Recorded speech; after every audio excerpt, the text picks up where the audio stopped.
Hey, everybody, welcome to another very fun night of Buck AF. I am one of your hosts, Mr. Rick Hughes. Alongside me tonight, David Whitescarver, Dazzling Dave. How you doing, my friend? I haven't seen you since this morning when we were signing off for the post-game show. Yeah, yeah, it's been a long time. How you been? Oh, it's been some day. Yeah, it has, hasn't it? Yeah, I mean, it has been some day. The Bucks, the Bucks are 7-3. Things are looking bright. Everybody's been calm. The fans have been calm. Everybody seems to be happy. Facebook, the Bucks groups have been able to take a little bit of a breather because nobody's freaking out. It had been 29 days since they last won a game. So the wild ones were a little bit stirred up, but everybody seems to have calmed down, and cooler heads have prevailed. And we're sitting here now at 7-3, the third seed, and things are looking bright. They're looking very bright. And Sean Murphy Bunting coming back added to the defense in many regards. yeah, Getting Rob Gronkowski back, I think, opened up the offense, and Tom Brady was a lot more comfortable throwing downfield than he was in the Washington game. he It had was like a a day great and a half too, didn't he?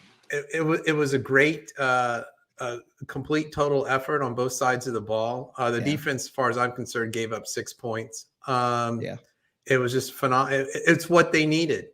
yeah. He had like a day and a half to throw the ball too. Brady did. I mean, he could have pitched a tent, and our mobile 44-year-old quarterback picking up using his legs. He was swift afoot.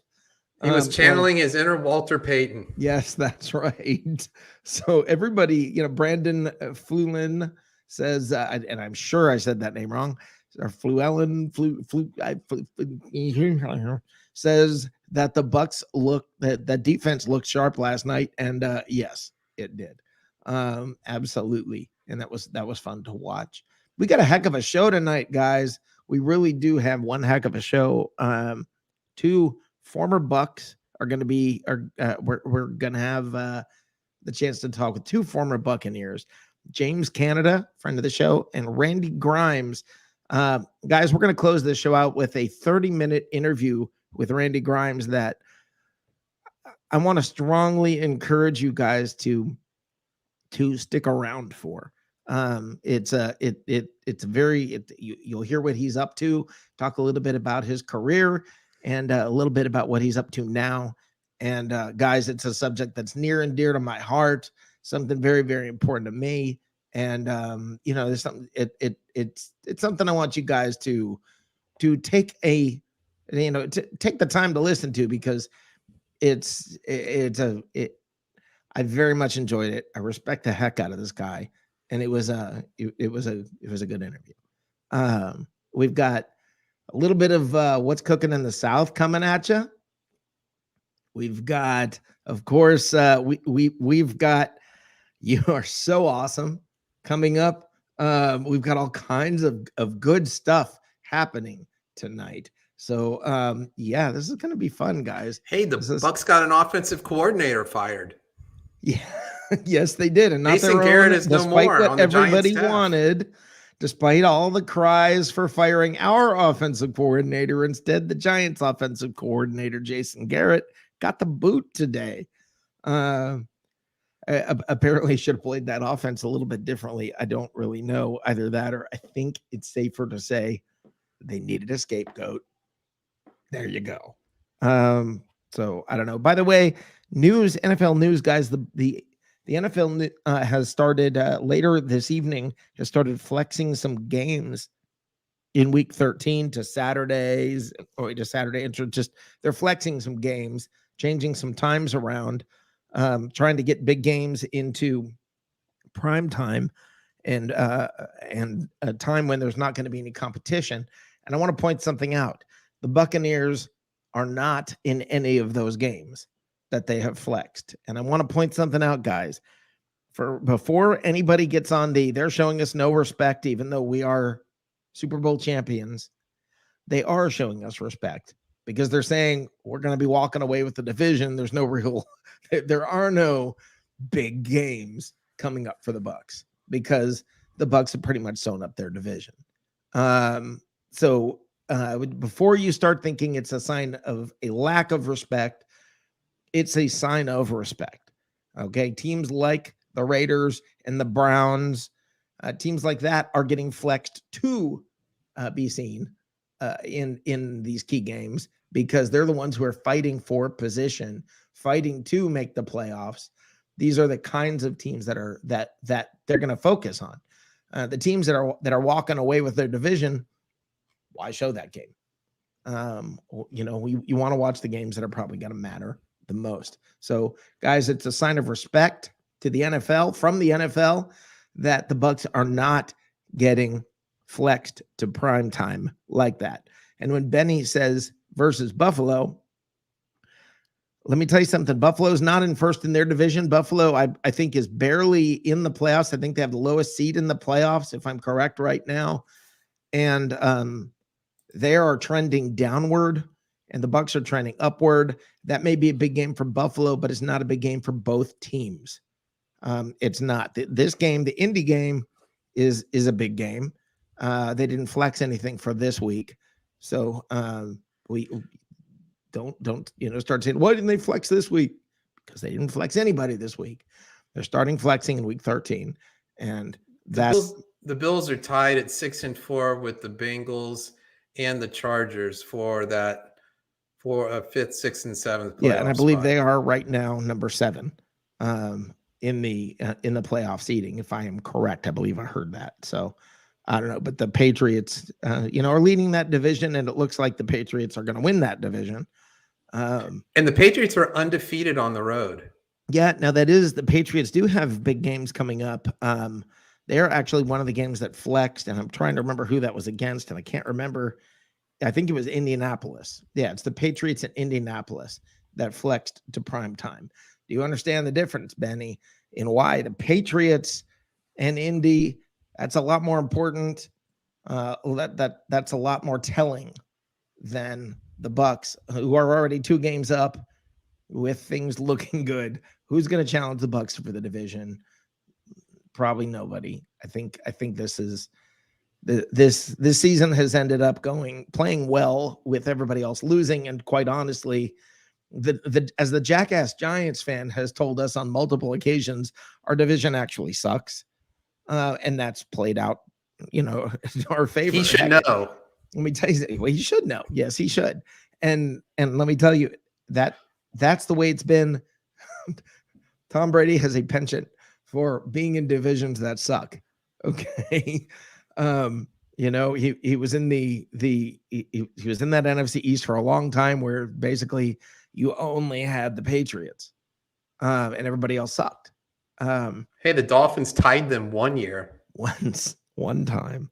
So, guys, this is good. To Elm St. J Shine says, will Gronk play next game? Yeah, I don't see any reason why he wouldn't. I think players are coming back. We're not losing players. They said Vea. There's a good shot Vea will be back. I heard Bruce Arians say today. We're waiting on Carlton Davis. Guys, the troops are amassing. The band is getting back together, and let the fun begin. We have starting caliber cornerbacks. Makes a huge difference. It's amazing what a difference it is when your defensive line's not trying to drop back into coverage. You're not doing all these crazy stunts because you're trying to cover up what you're doing and cover up for a lack of talent in the back. Now it's like, and I heard this description today and I thought it was great. They said, and this isn't from national media, they said it's like the back end of the Bucs defense has reconnected with the front end of the Bucs defense. And I think that's actually a very good description of what happened and what we saw. So that part's exciting. So, guys, the fact that the Bucs are not getting flexed to prime time, that's respect. We already do have a primetime game coming up. I believe it's New Orleans. That's the final primetime game we have. We had the maximum that they can schedule. You can schedule, I believe, at the beginning of the year, they can have, I forgot if it's 5 or 6 primetime games, one Monday night game, I don't remember now, but it's 5 or 6. And every team has to have a Thursday night game. That's what it is. At least one. The Bucs had 2 because they had the first game of the season, which is not really a typical Thursday night game, but they can't force you to have more than one other than that first week. That all played out well. Everything has played out, I think, in the Buccaneers' favor. I think the schedule maker and everybody was kind to the Buccaneers this year. We've had some rough years when it comes to that, but it's amazing what happens when you it's start interesting. becoming Even though they're Super Bowl champs, they played a second place schedule. Yeah. So they got a break there. Yeah, and that's what I mean. It's funny how it happens, how you get all the little breaks and you get all those little things when the time comes. You know, when you become, look, I'm going to equate it much to Alabama in college football. Alabama could be a team, like they might be this year. They could be a pretty good team. They're going to make the top 4 because it's a TV show. Well, the NFL is a TV show. So they're going to, the Bucs, they flexed them into primetime as much as possible. They got the exciting games in primetime as much as possible. They could have been very difficult on the Bucs. Think about this, guys. Why do you think all of the Bucs, almost, other than the New Orleans game, why do you think all of those primetime games, for the most part, were early in the year? Why do you suppose that is? It's because they knew by the end of the year they wouldn't be big games, that the Bucs would not be in big games. So, you know, that the positions, the way to make those count the most and to show the teams that count the most was to put them at the beginning of the year. That's why you Dallas especially. Yeah, that's why you had Brady Belichick early. That's why you had all of that. Is they were giving the Buccaneers respect. And you know, the Bucs, Jim Melvin just brought up the Bucs have 9 road games this year. The whole NFC, I believe it is, has 9 road games this year. Next year, they're going to have 9 home games. That's how that goes. All right. So, it's a TV show. It's a TV show. Understand it. The NFL is a TV all about show. Eyeballs. Yes, things will magically and mystically find their way into working what's best for television. And you'll sit there and go, I wonder how that happened. Well, that's how that happens. Look, guys, let's be real. There's billions of dollars on the line. They're paying billions when it comes to the TV contracts and such. Come on. All right. Somebody very wise once told me, follow the money trail. In other NFL news, AP, Adrian Peterson was, I believe, released today from the Titans. Remember it was just a couple of weeks ago, all you fans out there, so many of you were out there screaming, we need AP, we need Peterson, we need Peterson. He's certainly better than what we have. Is he really? I think he's calling it a career at this point. Well, I think it's time, you know. Or they're calling it for him, whether he realizes it or not. His career's being called. The Bucs Skull Gang in the house said, do we have AB's status? According to Bruce Arians today, he just simply said, AB's coming along. We'll find out later in the week. I believe he said he thinks we will know. I think it was him that he said we probably will know Thursday, but or that may have been Vita Vea. Injury status. I thought you meant getting trouble status. I understand. No, and we're going to talk about AB in just a moment because I have a lot to say on that subject. But I do want to say very, very simply, look, the Bucs are getting healthy. If they're not back this week, the players that aren't back this week will most likely be back the week after.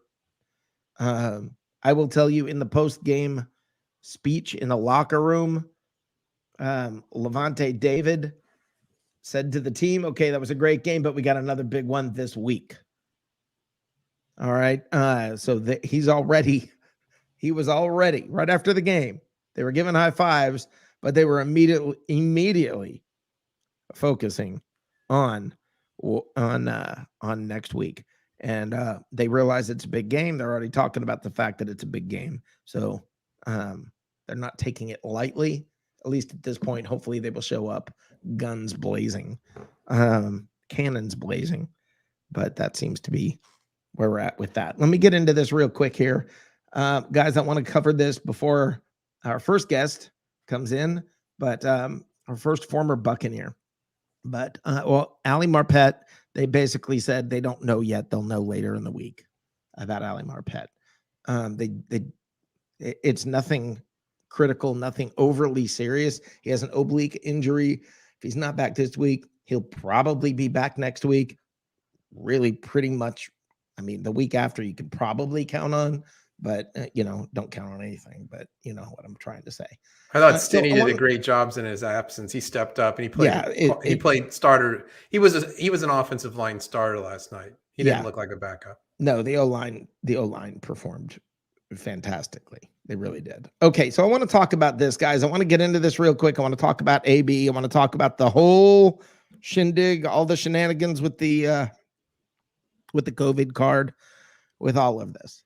I want to get into this, and I want to say, first and foremost, I've given the fans a lot of grief, but not this week. I want to talk to the media this week. To the media, you are so awesome.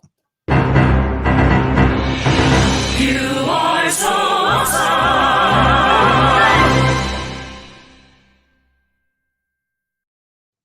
Why is the media awesome? The media is awesome for headlines about a week ago that were like this.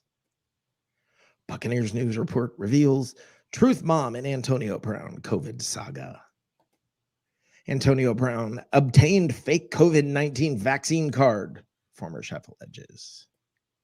Antonio Brown allegedly sought a fake COVID-19 vaccination card. Now the NFL is investigating. Where'd all that news go? What happened? What happened? All of a sudden, all you guys are so quiet. What happened? What happened is you found out there wasn't anything there. It doesn't seem like there was any there, as they say. The Buccaneers immediately came out in his sort of defense, pretty much came out in his defense. The NFL backed the Buccaneers immediately, and everything got quiet. Nobody else was coming forward. There was no other news. There was no more information coming out. There's been nothing at all. And in the absence of all of that, in the absence of, somebody stood up and made some allegations, a former girlfriend and a chef that's saying he owes him money. That chef also alleged other Buccaneers and other NFL players wanted COVID cards. The funny thing is, one of the players that chef alleged went after a fake COVID card got vaccinated in front of the Bucs training staff. So basically what is happening is that all the legs that might have been there for this story, they're nowhere around. And the thing I want to point out more than anything that makes the media so awesome, look what they called it. The news report reveals a truth bomb. A truth bomb. They don't know what the freaking truth is if they're going to make comments like that. Truth bomb? Here's a truth bomb for you, media. Here's a truth bomb. Listen up. Guess who hasn't said a word? Antonio Brown. That's a truth bomb. He hasn't fought you. He didn't flip out in his own defense. He didn't freak out. He didn't handle this poorly. He didn't lose it even fighting for himself, even if he was right. He didn't go to a cryo chamber. He just shut up and let you guys be wrong. That's new. That's a truth bomb. You know who handled this maturely? Was it the fans on Facebook freaking out saying, I knew it. I knew he was a bad guy. We never should have gone for him. I knew it. He's a bad locker room guy. Was it those people? No. Who handled this maturely? Antonio Brown handled this maturely. That's the truth bomb, guys. That's the truth bomb. That's the fact in this. AB handled this maturely like a champion. Nothing but props to AB, to the Buccaneer organization, and to the NFL, who handled this like a champ. Absolutely handled this correctly. So, look, Rick Stroud has his sources. Everybody, people out here, you have your sources, you get your information, and Rick Stroud basically just said, hey, this guy's alleging this. He got it out there, and then everybody ran with it. I mean, picked it up and ran with this baby. And I want to give props actually to my boss here at Bucs Report, who basically said, shut up, stay away from it, don't go near it. Something sounds fishy here. Get away from it. Don't touch it. Look who was right. Look who was right. So when it comes to as Russ Weeks says, and I think Russ, you hit this on the head. If AB so much as scratches his ass wrong, it'll be all over ESPN. No, Russ, it's if someone alleges that he scratched his ass wrong with a truth bomb. With a truth bomb. So the fact of the matter is, the guy didn't do anything he shouldn't do. That, as far as we know, there's certainly no proof. Nobody's come out with anything. There were text messages. Yeah, the text messages were the girlfriend texting the chef. No text messages from AB. There was nothing. Nothing at all. And the media loves to hate us. No, Alec, the media doesn't love to hate us. Okay, AB stirred up some trouble in his past. He's made himself a target. That's on him. He did that to himself, but he didn't do this. You really think it's just, you think it's us who gets that special treatment? You think if somebody says something bad about, I don't know, it doesn't matter, Adrian Peterson and any other player in the league who's got a history where they got into some trouble, you think if there are allegations, the media is not going to jump on that? Of course they are. That's why they're so awesome, because they just love to jump on truth bombs like that. That's why you have TMZ. Wasn't there like an NFL MVP caliber quarterback who indicated he had been vaccinated, but really hadn't? Didn't that happen recently? Yeah. The media just hates him, Aaron Rodgers. The media, look, that was all over the news a week ago. When any allegations like this or anything comes out like this, the media is going to be all over it. So stop with the whining and saying the media doesn't treat us well. It's not us. It's not us. It's just kind of the way the world works, especially with social media right now. It's just how things work now. People jump on things so fast because they want to be the one breaking the story. And props to the outlets who say, you know what? I don't want to touch it. No, I don't know the truth behind this. I don't know anything about this. Listen, here's the difference, guys. I don't know the truth about this. I've heard that this story was shopped to other Tampa media outlets, to other people trying to get them to break the story, and they didn't bite.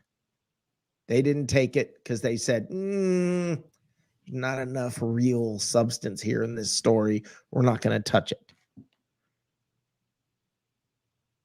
So once it's out, guys, once one guy reports it, the feeding frenzy begins.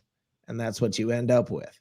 It's got to be tough in this day and age to be an NFL player. And God forbid you have made some mistakes in your life. Now, oh man, people love to tear you down, because when they tear you down, they're saying, look at how good I am. It's not me. I don't do that. And to Alec, who says, didn't Tampa media report it? Didn't the Tampa Times report it? Yes, they did. I believe that is who I think broke the story. Oops. It's hard to sell papers these days, I guess. It's hard to sell papers. Well, a lot of it's in context. If an outlet said a chef who owes Antonio Brown money came forward and The said other way he around. tried, Yeah. AP or AB owes the chef money. I'm sorry, the AB owes the Yeah. chef money. I got that backwards. If they come out and they're upfront about it, but when they start calling it truth bomb and try to slant it to make it look like it's Right. worse than what it is, then that's beyond disingenuous. Right. That, You can say the same sentence two different ways. You can say this chef is alleging that Antonio Brown owes him money, and he is saying this. And there's really right now, all that we have is some text messages from his girlfriend and these allegations. Boom, that's fair. Right. But not, we've got a truth bomb. Truth bomb. That was my favorite part of all of it. Truth bomb. Ugh. And AB, massive props to you, my friend. Everybody who said this guy can't handle himself professionally, this guy is a loose cannon, this guy is not, it's just, I'm telling you, it's going to happen. It's going to happen. Listen, not only did he make it through last year without there being any issues, but this year, even when they tried to push him into acting poorly, he didn't. That means he has surrounded himself with the right people that are helping guide him through what may be impulses to act in a particular way. I don't know the story behind how or why he had the let's call it about 6 months or a year when he was acting like a lunatic. There's all kinds of reasons or ways you could speculate on that, but that's all you're doing. But it sure seemed like there was some kind of issue happening at that point with him, on medication, off medication. I don't know what was going on. I have no idea.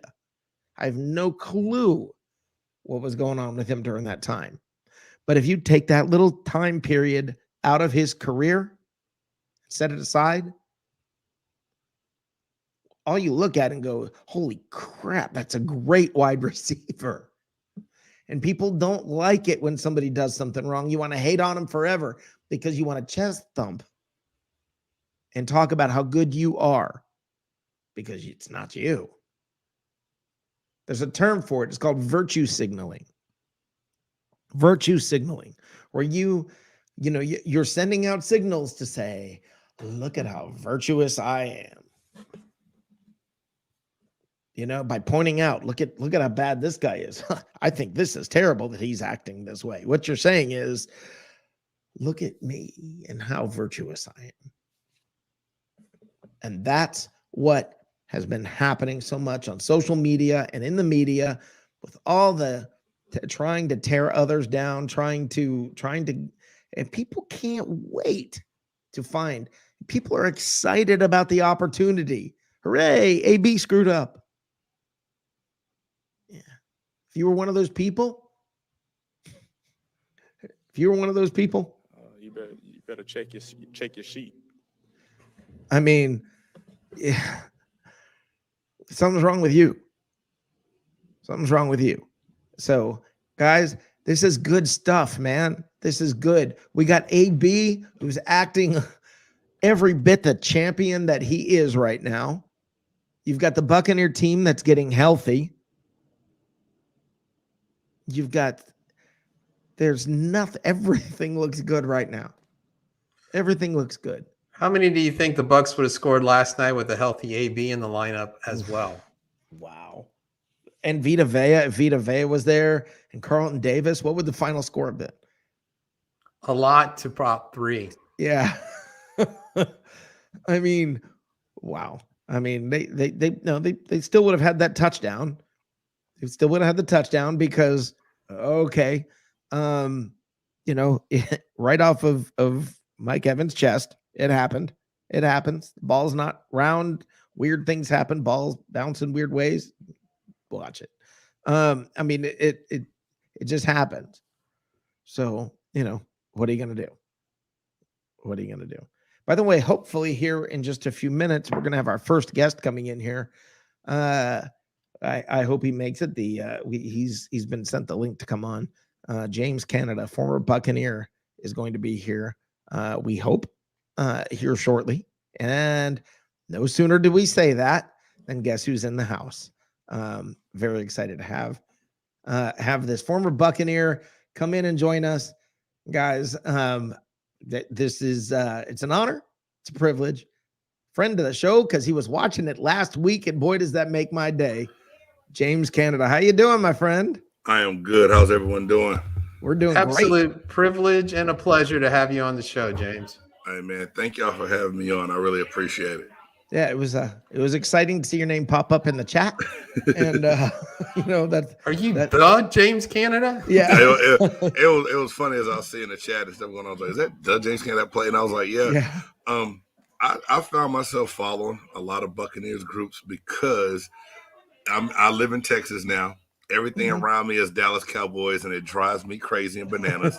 And so the great thing about social media is I can reach out and connect and follow and stay along with things that that are important to me. And Tampa Bay is important to me because I'm a Bucs fan because they made my dreams come true as a 23-year-old coming out of college. So I do my best to try to stay afloat and know what's going on with Tampa at all times. Well, that's cool to hear. That you're a fan. I'm not local either, by the way. I live in Charlotte. Okay. And, but I'm the localist, and I'm in Orlando. Yeah, I grew up in Orlando, and it's I've been a Bucs fan literally since the team existed.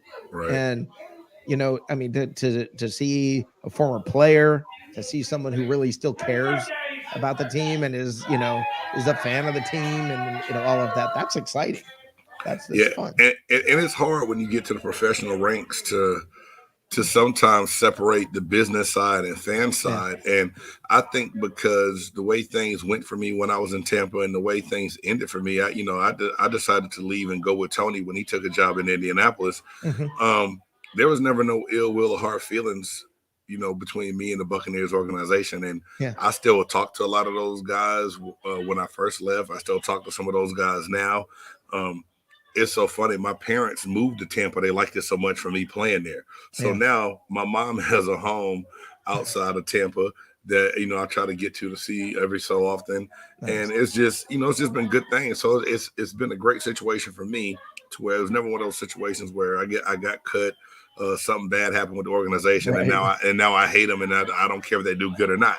So it's crazy, but it's hard because growing up, I was a Falcons fan. And I know, but when I played, we weren't in the same division, so it was still kind of that was okay. Then with the realignment, and now the Bucs and the Falcons in the same division, and a lot of my hometown friends from Georgia like, hey, so you never root for the Falcons no more? I said I can't. They play against the Buccaneers twice a year, so I was like, so Buccaneers trump Falcons. That's the back to the Steve Bartkowski days. Yeah. Billy White shoes, all that stuff. Yeah. Before moving to Charlotte, I lived in Atlanta for almost 20 years. Okay. So, I mean, apparently I'm doing the NFC South tour. New Orleans look out because apparently I'm doing the tour. I got to ask you, James, tell me about draft day. Okay. Tell me what was that like? I mean, what were you feeling? What was going on?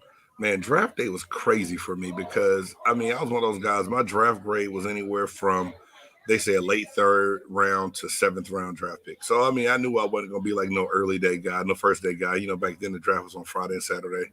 Saturday, Sunday. They didn't have the prime time stuff.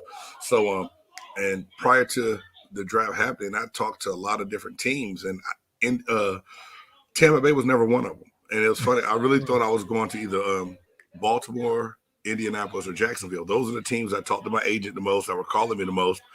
And on draft day, I remember getting a call in the fourth round from Jacksonville, and then they decided to go with someone else. Then I got a call from Baltimore. I hear them talking in the war room. Next thing you know, I was like, hey, well, we're going to go another direction. We're going to go, I can't remember if it was a linebacker or what instead. So at that point, I hang up the phone. I tell my mom, I was like, hey, you know what? I don't even want to look at this no more. I'm going in the room to lay down. And so, like, I went to my room, and I was still up in Reno, Nevada, where I went to school. And my mom was sitting out there watching the TV, and the phone rang. And on the call ID, she said, "It says Tampa Bay. It says Tampa Bay. Get the phone. Get the phone."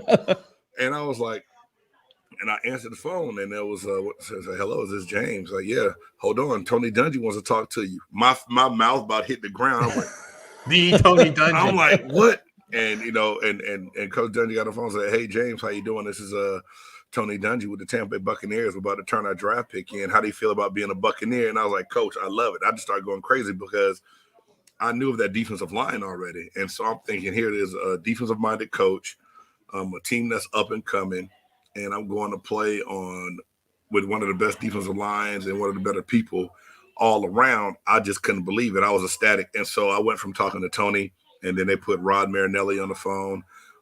After Rod, I had a chance to talk with Monty, and they said, "All right, well, we're going to get your flight information out, and, we'll see you in minicamp next week."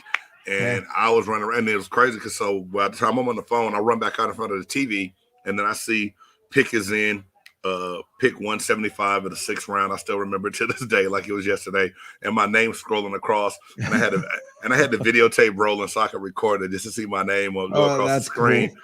And I remember being pissed at Mel Kiper because he didn't talk about me. He talked about like 5 picks later, and I was like, dude, he didn't give me a shout out. What's going on with this? So. But yeah, it was an amazing feeling, and I tell I'm a school teacher now and a coach, and I tell kids all the time, like, "Coach, what was it like?" I said, "I can't really even explain how happy I felt." I said because all the hard work I put in from the time I was your age up to through college, all came. That was my big reward. I felt like when it all happened. That's the human part of it that I think people lose a lot and don't think about a lot. It's all X's, O's, and numbers and this and that. And people get caught up in so many things. But to me, the human side of it and what's it like? I mean, I can remember as a little kid watching the players run out of the tunnel in the old stadium. And just, I remember watching it, just the dream of being able to do something. And you've walked on the moon. As far as I'm exactly. concerned, when I got to Tampa that year, I mean, Raymond James Stadium was brand new. They just tore the old sombrero down. Yeah. I mean, it was brand spanking new. We couldn't even play any preseason games there that year because they were still finishing the stadium up. So here I am, NFL dream in a brand spanking new stadium that at the time was a state-of-the-art stadium, right? Yeah. And it's still nice. But, I mean, so I was like, oh, this is just the best of all worlds right here. And we had a pirate ship in the end zone. No one else could say they had a pirate ship in the end zone. What more did you want? That's a whole cool thing. I mean, it really is that's a cool thing. And your pride in the Buccaneers and all of that is fun. It's fun to hear. Now you've got a podcast now, correct? Yeah, I've been doing it's funny because I went to college and I was a broadcast journalism major, and I did a few things. Like when I was there, I would do different guys' radio shows all the time, and I really had a great time doing it. I had a lot of people say, "Hey man, you got a great voice. You need to start doing a podcast." And I was like, "Yes, I don't know the whole technical. I don't know. I'm not sure." So, long story short, people talked me into doing it, and I started doing an app called Anchor, and from Anchor, I ended up on Spotify, Google Podcasts, Apple Podcasts. And then a couple guys got wind of it, and they were like, "Hey, we're really interested in doing a show. You can be your own brand, keep your show, and let's see if we can make this thing work. Let's start a YouTube channel, and let's get things rolling." So in this 3rd season of existence, we started. It's still Big Game Sports Buzz, and we're right now. We're on Thursday night, 6 p.m. Central Time. And we break down not just the NFL. We just try to bring in life, fun, and other sports as well to have a really good time with it. And it's going pretty good right now, and I'm having a great time doing it. That's sort of the point behind it, I guess, is having a good time with it and enjoying sports now. It's funny because a little bit later on in the show, I speak with Randy Grimes. I had a chance to talk to Randy Grimes, and Randy talked about how immediately when he got into football, it became business. Right. Yeah. Right. And I can imagine now being out of the game. It's cool to hear your enjoyment of all of it. You sound, I mean, please take this correctly when I say you sound like me with your excitement of you enjoy all of this and it's fun interacting and it's fun doing all of this. And that's cool to hear from you and seeing your, look, man, like I said, you walked on the moon, but you're nice enough to come talk to us and join us. And, you wore that uniform. Yeah. I tell a lot of people, man, I was blessed, and I never take it for granted that I had a chance to do what I dreamed of doing. But at the same time, I still look at myself as a normal human being, like everyone else. And yeah, I did, but only a small. They said that my years I played 5 years in the NFL. Only 26% of the people in the world can say they've done that. You know what I mean? That's not a big percentage, but at the same time, I feel like I'm no better than anyone else that's just trying to do something that they love. So like I get asked to do shows a lot, and it's funny. I have a friend of mine has a podcast. I get on there and give him a hard time, but he was like, "Man, I still can't believe the first time I reached out to you, you said, 'Cool, just let me know when and what time,' and you came on the show." And I was like, "If I'm here and I can help someone else deliver that love of that sport to other people and their fans, I'm going to try to do that. I'm going to embrace it. I'm going to try to help their fans embrace it, and do what I can to help help people know about that show and learn about it." Well, that is so appreciated. Dave, you got any questions? Yes, I wanted to go back to your time at Nevada Wolfpack. Okay. You were there for 4 years. You class in 97. You only missed one game in those 4 years. And in 2008, they inducted you into the Hall of Fame. What is it like to go back to Nevada, knowing you're in the Hall of Fame? What were the emotions? What was it like to go through that experience, to be inducted and receiving such an honor? Man, that was an amazing feeling. And when I first found out, man, rest in peace to Coach Dick Treychalk. He called. He was a former Nevada coach way before I got there, but he was on the Hall of Fame committee. And he was like, JC, and everyone, and that's what the name Big Game James came from, a reporter in Nevada. That's where I got that nickname. And he was like, "Hey, Big JC, I got some great news for you. We're inducting you into the school's Hall of Fame." And I was like, "Oh my God, man, that's amazing." And I look at that as a total honor.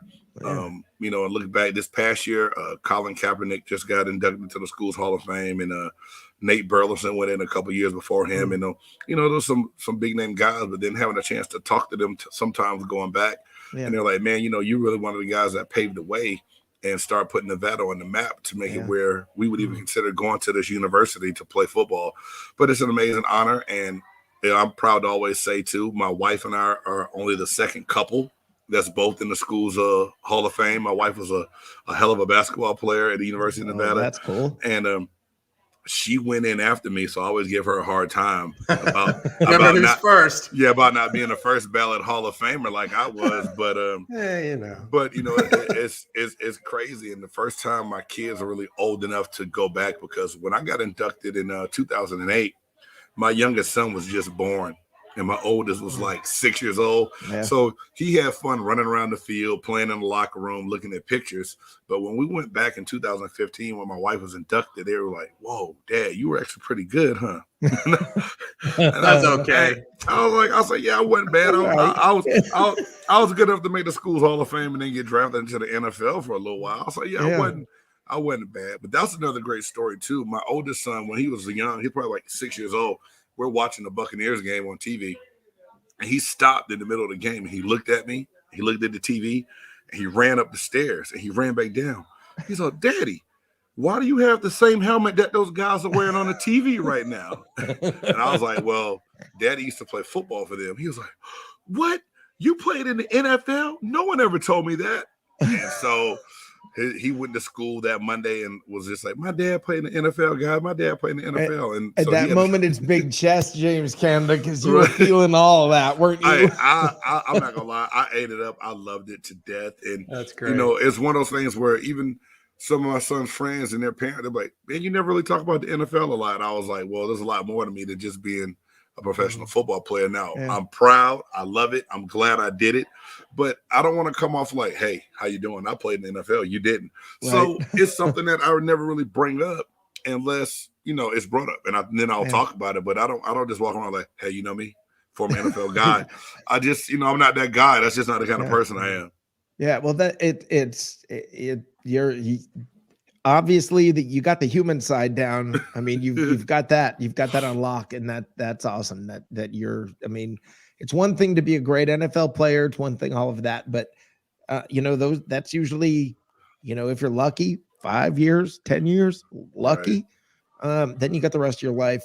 And to be the kind of human, the kind of man Right. You know, you're talking about your kids, you're talking about your wife, you're talking about all that. Yeah, that's awesome. Are you still coaching middle school football? Yeah, man, it's crazy. And I was I was trying my best to get out that middle school for the longest time. And my youngest is in 8th grade right now. Hmm. And he kind of guilted me into to not leaving when I had I've had high school job opportunities come up here, and I'm just like, yeah, my son, I mean, my oldest for the longest, my oldest son is a freshman in college right now. He just graduated high school a year ago. So I said when he was done, I was going to be done. But then my youngest like, that's not fair. You didn't coach me. And I'm just like, you don't even play defense. You're a quarterback. I don't coach you anyway. But it was like, all right, fine.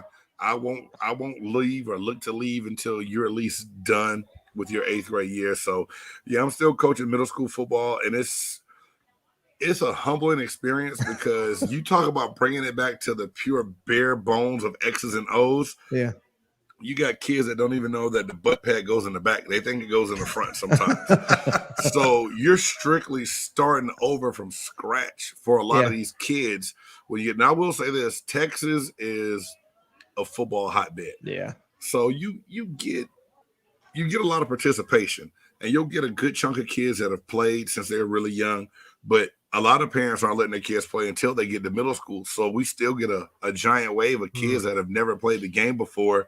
Yeah. And so I tell them, wide your feet, get a balanced stance, put your hand out front. And, I give them a strike. They're looking at me like I'm talking a different language. So you really, really, really have to dumb it down and scale it back for them to understand it. And then once they get it, the reward is seeing them carry out what you work so hard for during the week to get them to be able to function on the football field.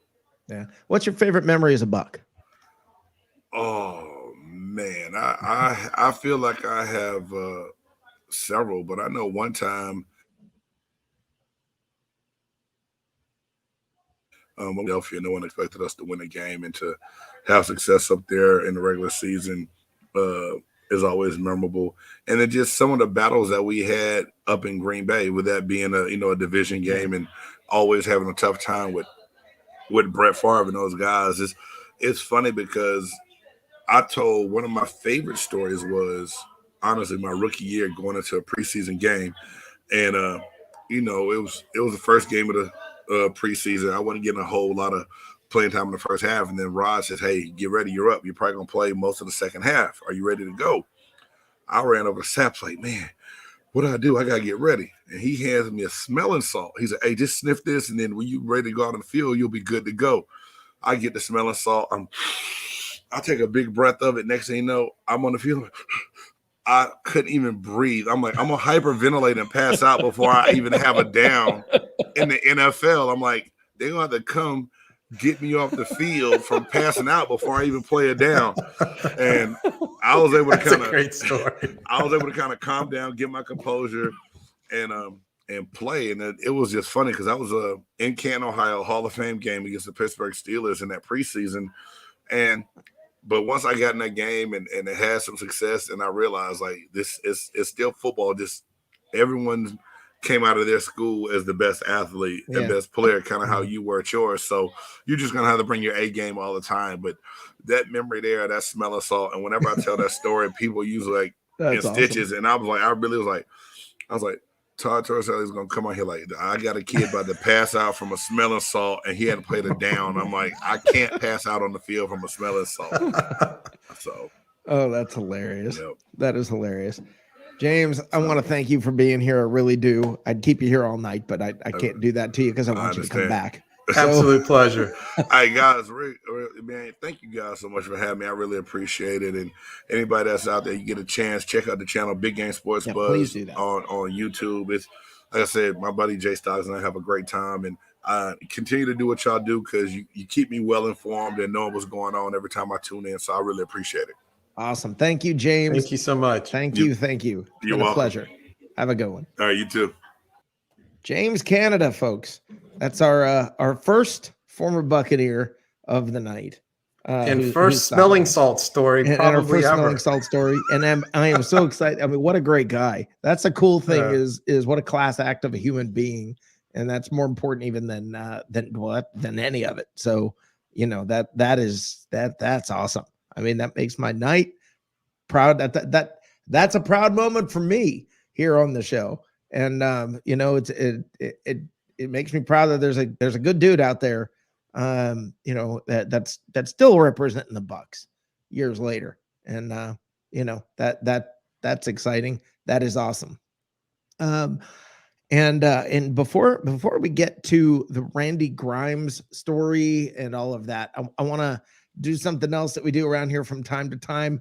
Something I have a lot of passion about.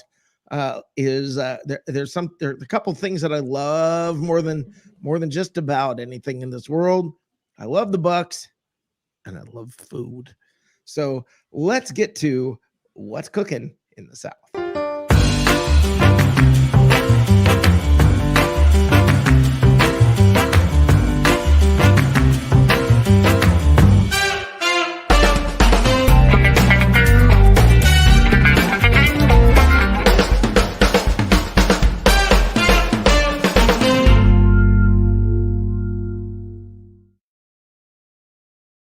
Okay, so what's cooking in the South? What's cooking in the NFC South?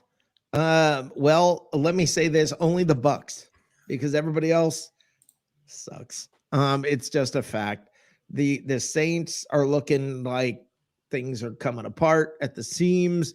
The Falcons never had anything buttoned up or sewed up, and even though you saw some flashes out of the Panthers, flashes usually don't last long. And, all of those teams seem to be struggling. Everybody seems to be on the down, and the Buccaneers are trending up. The Bucs already have a 2-game lead in the division. They haven't won a division since 2008. And it looks like that is going to change this year, barring any shocking developments. Now, it's Thanksgiving week.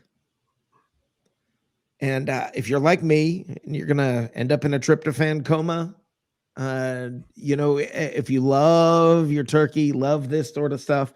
My favorite. Listen, I'm not married. I have no kids. All I have is 2 cats. And I've got a gigantic turkey that I'm going to be making. I have family coming into town, and they don't get any of it. We're actually going out and having our Thanksgiving dinner. I'm literally making a turkey just for me. So, and doing that. So here is the deal, guys. I talked about this last year, and it is my favorite Thanksgiving tip I have ever heard. It's one of my favorite food tips I have ever heard. And it's so simple and so easy. And when I first heard it and the light bulb went on, when I put this all together in my head, it was like, holy crap, that's brilliant. And it's so simple. Make extra stuffing. Make a lot of stuffing. And here's why. You take that stuffing and you stick it in the waffle iron. And you make what amounts to slices of waffle bread. And then what do you do with the rest of your leftovers? You make Thanksgiving sandwiches out of your leftovers. You put the turkey, you put you put a little cranberry, a little gravy, a little mashed potatoes. You put all of that together on a sandwich, and you have an awesome Thanksgiving sandwich. Guys, that is what's cooking in the South. I mean, you know what's wrong with this spot? You can't scratch and sniff or taste what? It's not in front of me right now. Yeah, I know. To me, that is one of the most. That's intense tease right there. That's brilliant food use. It really is. I mean, whoever came up with that idea, for the win, let me tell you what. That's just that is just brilliant to me. Okay, guys. So now we've had a great show. We had James Cannida, who stopped by. We've talked food. We've talked a little bit about we've talked a little bit about the media and AB, and we've talked about the game this last week, which was fantastic. Before we get into this next interview with Randy Grimes, I want to talk about next week's game real quick. Let's touch on next week's game, Dave. Let's look at Indy. Bucs are going to Indy. They have not been playing as good on the road. They are favored, I believe, by 2.5 was the last I saw. Same here. Okay. You have any thoughts on that? I think it's going to be a difficult game. It's going to come down to, can the Colts establish the run against the Bucs? I don't think they can, but if they do, they've got a ball game. Carson Wentz, he's got 18 touchdowns and only 3 interceptions. He's cleaned up his look. He's playing well. It all comes down to, can Indy run the ball enough to make it to stay in the game and maybe even take the game from the Bucs. The Bucs are going to have to play and bring their A game, and I sure hope Carlton Davis is going to be back. Yeah. And yeah, I do too, but the Bucs are just beasts on defense. They just are. They seem to stop everybody on defense. They're just fantastic on defense. That's the truth. So that part's exciting. That's a truth bomb right there. That's a truth bomb. But let me give you some Bucs stats here. According to Greg Allman, the Bucs defensive ranks are now 8th in total defense. Everybody's been talking about how bad the defense is, right? How terrible this defense is. Fire Todd Bowles. Oh my God, the defense is horrible. They're 7-3. Look at how bad this defense is. I'm so worried about this defense. They're now 8th in total defense, 10th in scoring. They are, guess what they are? And this is why I'm bringing this up. Well, let me get to this stat in a second. They're 17th versus the pass. They're 17th on third downs, 10th in the red zone. They're 8th in sack percentage and 17th in interception percentage. But Indianapolis heavily relies on the run. And the Bucs, once again, are back to number 1 against the run.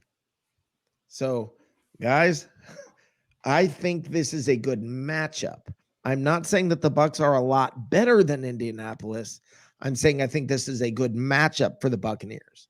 I think and guys, I've been wrong before. We all know that.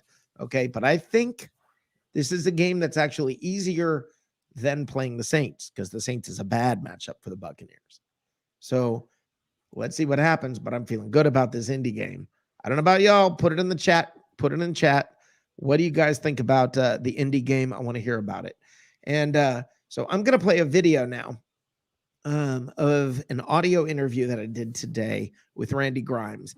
Guys, this is a very near and dear story to me. And I want to talk about this, and I want to talk kind of directly, kind of openly, and kind of uncomfortably honestly with you guys about this.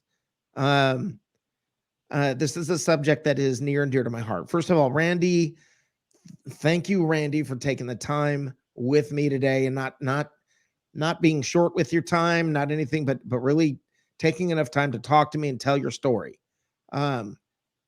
Guys, a little over a year and a half ago, I had a sister who passed away because of addiction issues. And that's something that's hard to deal with if you're around it, if you have a family member, or if you yourself are struggling with it. And maybe there's somebody out there who needs to hear this story, who wants to hear this story, and wants to hear what Randy Grimes is up to now. And he talks a little Bucs, he talks football, and he gets into his story and what he is doing now with his program. I'll let him talk to you about that. But to me, it's very, very, this is an important story. It's something that, like I said, is very important to me because I've seen the damage and I've seen the destruction. And unless you're a part of a family that touches, maybe you don't understand it. Maybe you are struggling with it. Maybe you have a family member who's dealing with it. I want you guys to take a few minutes, listen to this. This is important to me. But it was a great interview. I had a great time, and Randy Grimes was phenomenal. Let's go ahead and share this story.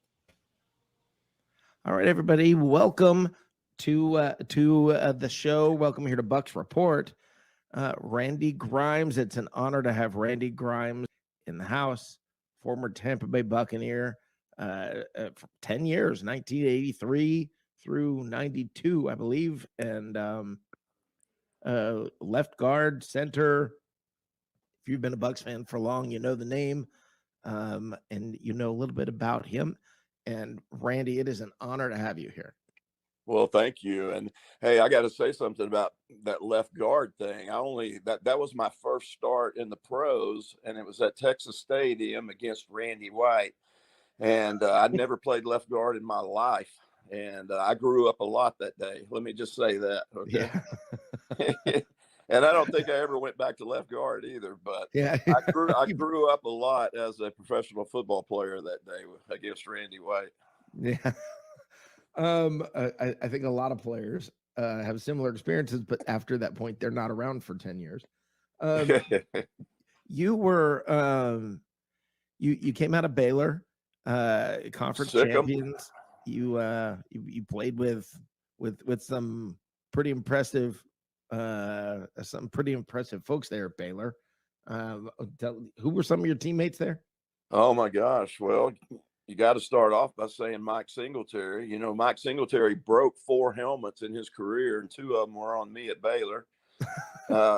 And that was just going against him every day in drills, you know, every day on that hot Waco AstroTurf, you know, just banging into Mike Singletary. And, you know, a lot of that has to do with the player that I became later, you know, 2 years after my senior year, 2 years after Mike had left. But I played with Walter Abercrombie, Frank Pollard,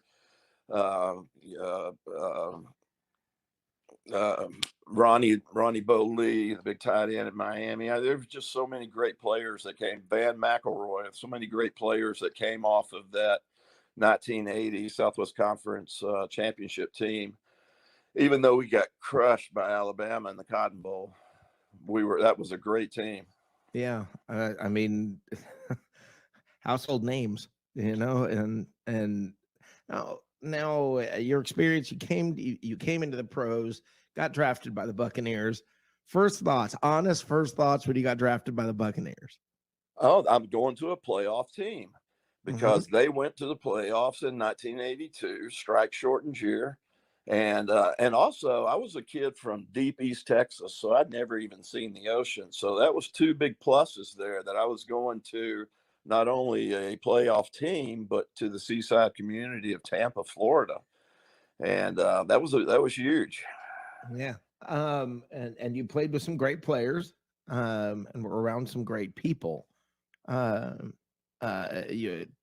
tell me some of your first experiences with the Buccaneers and how that sort of formed who you are. Well, I'll never forget that old raspy cigar stained phone call I got from Coach McKay when he told me that I was drafted in the 2nd round. I'll see you tomorrow. Click. You know, just hung up the phone, and I'm like, whoa, wait, where's Tampa, Florida? And you know, that was back before green rooms and private jets and big productions that the NFL puts on now. You know, that was just me and my wife sitting by a telephone in Waco, Texas, waiting for it to ring. And but I also remember, you know, how excited we were. We had just gotten married the year before, after our junior year. We were going to move to Florida. We were going to start my career in pro football, our lives together, our family in the Tampa community. So we're excited about that. But, you know, I also remember walking in that locker room at one Buck place and seeing greats that I'd watched on TV for so long, like Leroy Selman and Hugh Green and Doug Williams, and seeing all these guys in person. And not only that, but having a locker next to Leroy Selman. You know, that was, I thought I had really made it. And I really had. Yeah. Well, I mean, that's a story that I've been a Buccaneers fan literally since the day of the team's inception. And so for me, names like that, you know, that hits home. I mean, you know, I mean, it's something that, wow. Having a locker next to Leroy is that's something Buccaneer fans can sit there, you know, when you make a little side comment like, yeah, my locker was next to Leroy Selman, our jaws drop. Well, and you know, even now people ask me, you know, what I miss most about the game, and it's not the game itself. You know, I miss that locker room. You know, I miss hanging out with all those guys and sitting around talking, and you know, that's where the real bonds were formed. You know.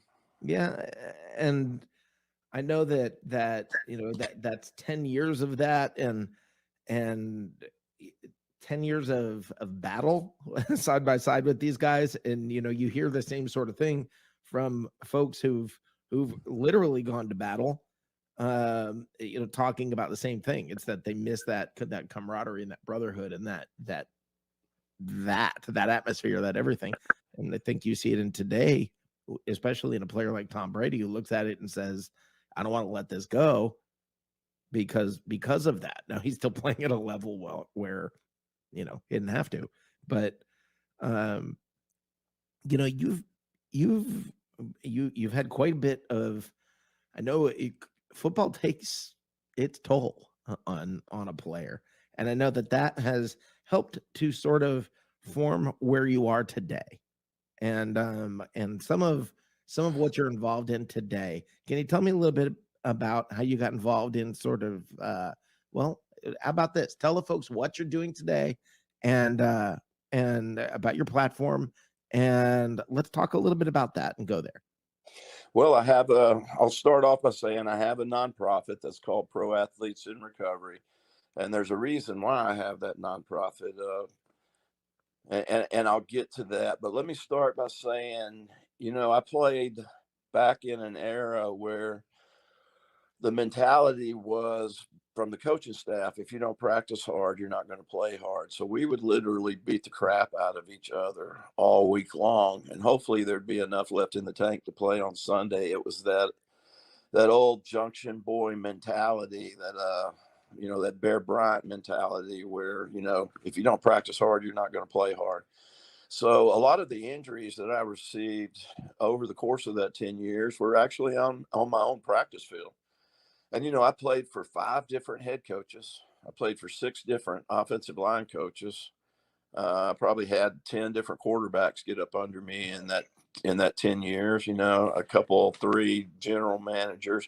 I mean, we were a revolving door of players, coaches, quarterbacks, front office people. And, it was just hard to get any kind of consistency going ever, with that kind of record of turnover. So, it was the guys that I leaned on, not ever the coaching staff, because who knew how long they were going to be there. So the bonds that I formed out on the practice field and the experiences that we all had, the injuries, the crying, the laughing, the gratitude to be in that locker room, was all shared by the players. But because of those injuries that I received, one of the things that I learned from Leroy having a locker next to him was, the first thing I learned was that football was no longer a game. It was now a job, and that was kind of hard to wrap my head around for a while, because Baylor had such a good experience at Baylor with Coach Taft, and football was so fun, and it was something that came easy for me. But when I got to one Buck place, it became a job, and I had to learn that real quick, and that people wanted to take my job, and I wasn't going to let that happen. And so the second thing I learned from Leroy was you do whatever you have to stay out on that field. And because I was not going to let somebody else in my position, I was not going to get a reputation as always being on the injury report, or always trying to see the doctor, or always in the training room being worked on, or always missing practice. I was not going to get that, because that was a reputation you were never going to get away from in what was sure to be a short NFL career. So, for me, it meant taking handfuls of pain pills every day, and practicing through those little nagging injuries that keep you out of practice or keep you out of games or make you stay in the training room. And I would just practice through them, man. And I would play through them, and handfuls of sleeping pills at night to get to sleep through the throbbing pain, so I could get up and repeat the same insanity every day. But, Right. I looked at it like a necessary evil. I wanted to be the best center that I could be. I wanted to be an all pro. I wanted that next big contract. I wanted to be a Leroy Selman. Those were the kind of things that helped me justify throwing down those handfuls of pills every day. And, even though it was a full-blown addiction, I never looked at it like that. I looked at it like a necessary evil, because I was getting it from the training staff or the team doctors or teammates or, I had fans right outside at one Buck place that would get me anything that I wanted. All I had to do was ask. So Wow. that was that North Dallas 40 mentality back then, where Right. anything goes to stay out on the field. And, I thought it was okay because I was getting it from these guys, that must be the mentality of the NFL. That's the way I justified it.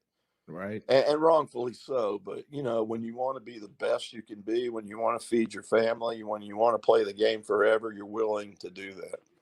Or I was.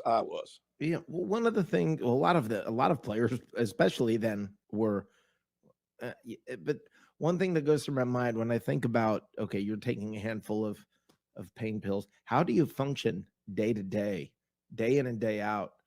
Uh, how does everyday life, not just football life, how does everyday life, how do you navigate that? Well, everyday life when you're a professional football player is all professional football.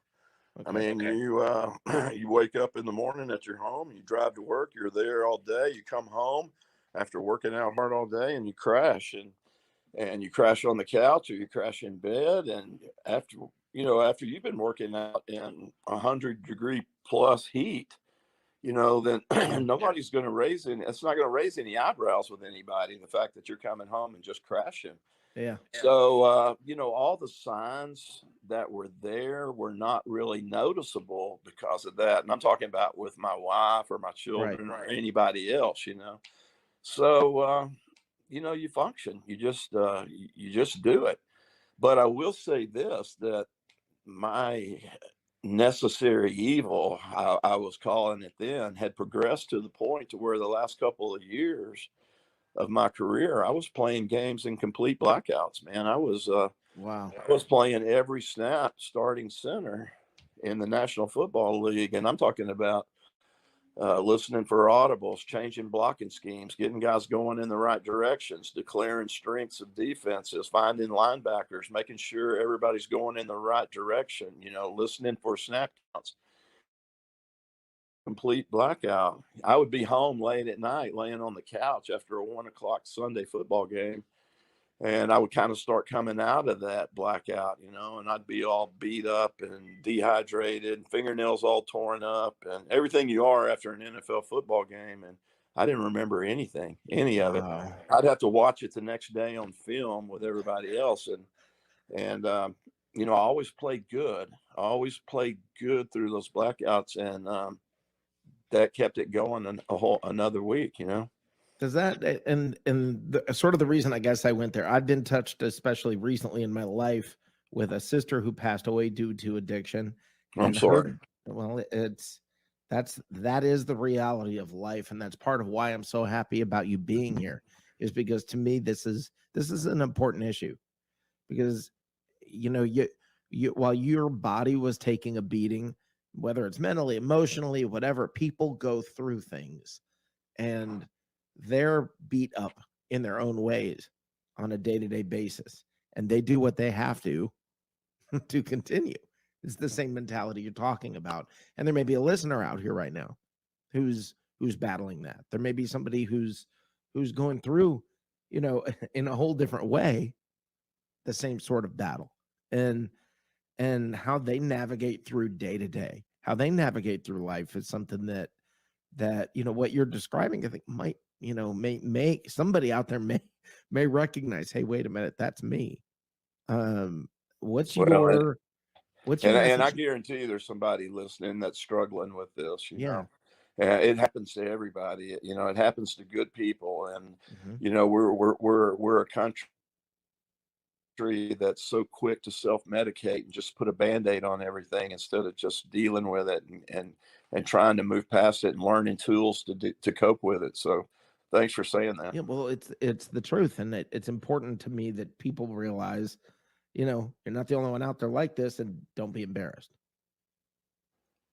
Well, no, certainly don't be embarrassed. It's okay to not be okay, but it's not okay to not ask for help. And, that's my message, is that it's okay to not be okay. Yeah. And I'm so happy to see. And you know what, with as much as you accomplished in your playing career, and here I am, like I'm a school kid excited to talk to a hero, who I watched play week in and week out and rooted for the guy and did all of that. And I get the chance to talk to you. I'm more proud of what you're doing now. And it means more to me now, what you're doing now. And that I think is important. And other athletes, you reach out to them. Tell me a little bit about what you're doing, and how your athletes in recovery, how that process works. Well, when I finally raised my hand and asked for help over 12 years ago, there was nothing out there for former players. And, my wife was willing to make one more call for me because she was so sick of the I'm sorry's and I'll take care of this tomorrow, or you're blowing it out of proportion. The things I would say to her, she was so sick of that, but she was willing to make one more phone call. And whoever she talked to that day up on Park Avenue at the league offices just knew somebody who knew somebody who knew somebody. And that's how I got to treatment. That was September 22nd of 2009. And, I realized that there was nothing out there for former players. But also, when I crawled into treatment, and I literally crawled in the door on all fours, I was so sick and broken at the end of all that. I knew that there was other guys out there just like me that were struggling, and for whatever reason, pride, ego, guilt, shame, whatever it was, they would not put up their hand and ask for help. And usually it was because there was no resources available for guys. And these are guys who had lost everything, like me, because of their addiction or whatever, or their mental health issues. They had lost everything. They had no insurance. They had no resources at all. So that was kind of, I knew I wanted to make everything I'd put my family through and what I had done to my reputation and my finances and everything, because of my addiction. I wanted to make it mean something. I wanted to turn it in, I guess, a mess into a message kind of deal. Yeah. And that's how I started Pro Athletes in Recovery. That's how I started working with the NFL. The Player Care Foundation was formed. We started working together, reaching out to guys, and man, they just started coming out of the woodwork, raising their hand and asking for help. I'm struggling just like you. I need help. And, over the last 12 years, we've been able to help hundreds and hundreds of former NFL players who, for the same, and it, it's crazy. We all have the same issues. It's usually chronic pain and, but the biggest deal that I found, and just like me, it was some kind of transitional trauma. Guys just, when they didn't have that uniform to put on anymore. And I still remember Sam Weish putting his hand on my shoulder and telling me that my services wouldn't be needed anymore in Tampa. I can remember thinking, wow, this is how it ends. All the blood, sweat, and tears that I've left on football fields all over this country since fourth grade. And this is how it ends. You think you're prepared for it after 10 years of pro football, but you're never prepared for it till it really happens.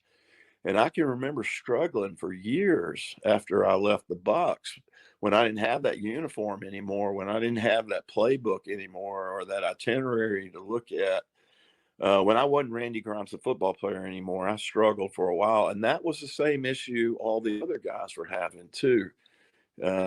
Finding their place in the world, finding their self-worth, getting their self-esteem back, reinventing themselves. And so that's what I struggled with. And that was the whole purpose behind Athletes in Recovery. I never dreamed that Major League Baseball would get involved in the NBA and NHL and the Jockeys Guild and Motorsport Safety Group, NASCAR and MMA. It's been a wild ride the last 12 years, but I'm so grateful for it. And the real heroes in this story is not me, but it's my family, who stuck with me and drew boundaries in the sand or drew a line in the sand and had boundaries. And, they're the real heroes here. Well, you can say that, Randy, but I want to say this. Having been through it, you can have a family who does all of that. It still takes the person to make that decision, and you did that. So you did make the changes that were necessary. Nobody can do that for you. They can be there for you. They can encourage it, but ultimately you did that. And that's that I think is something to be proud of. And what you've done over the last 12 years, that's amazing. The lives you've impacted is an amazing thing, and that's something to be very proud of.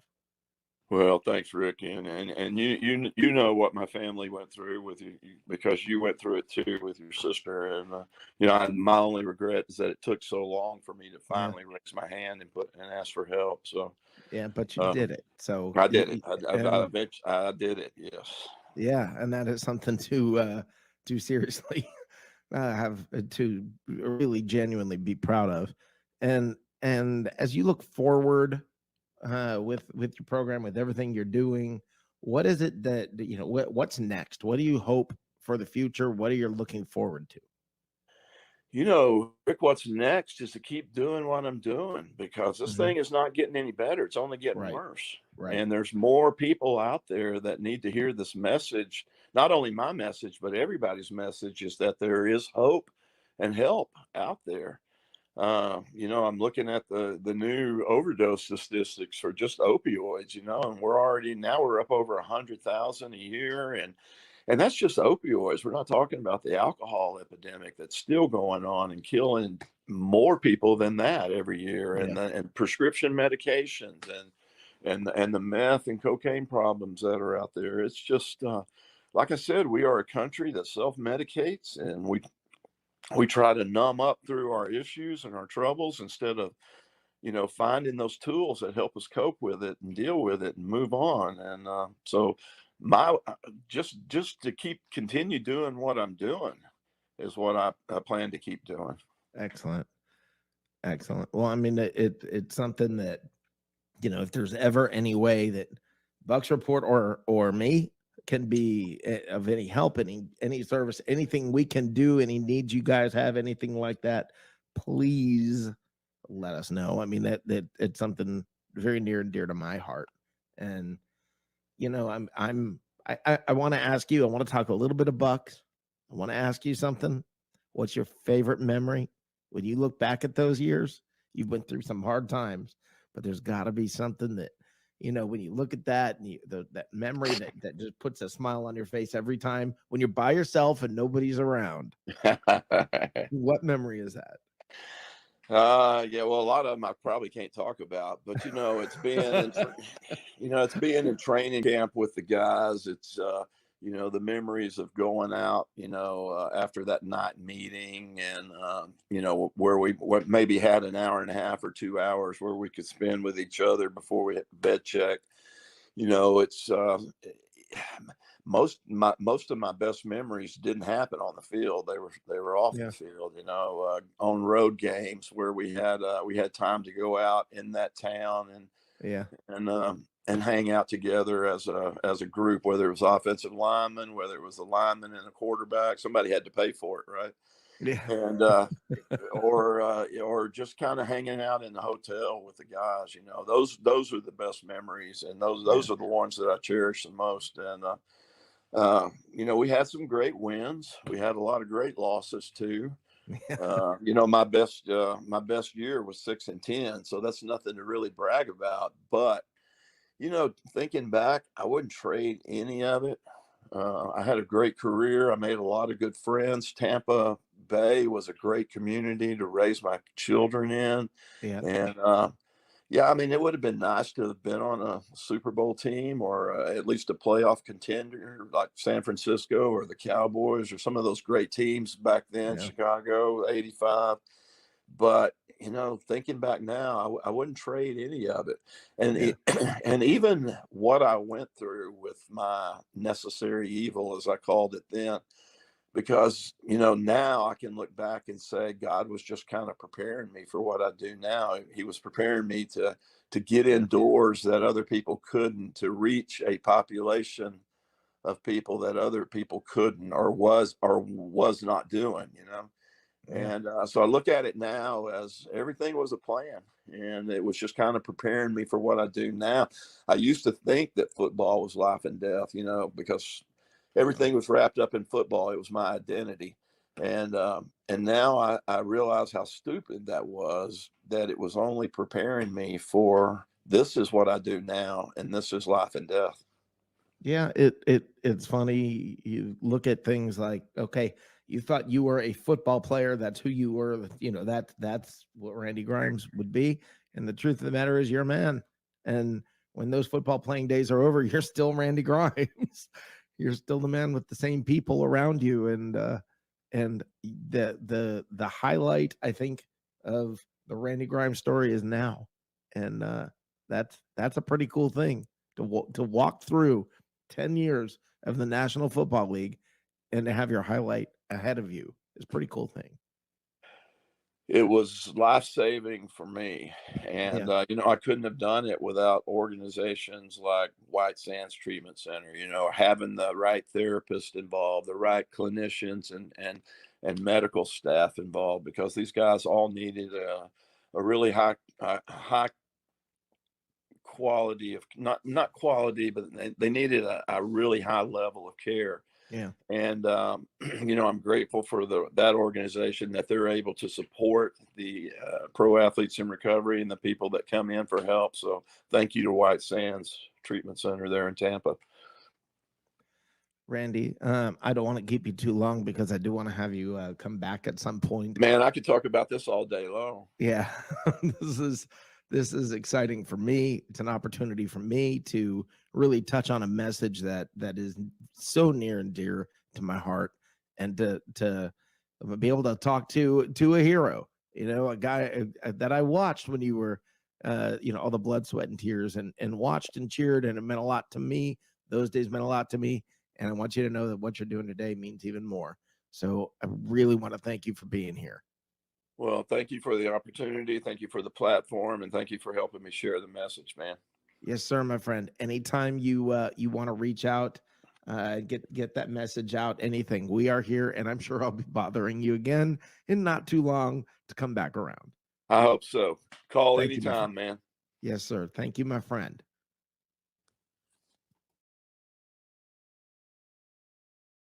All right.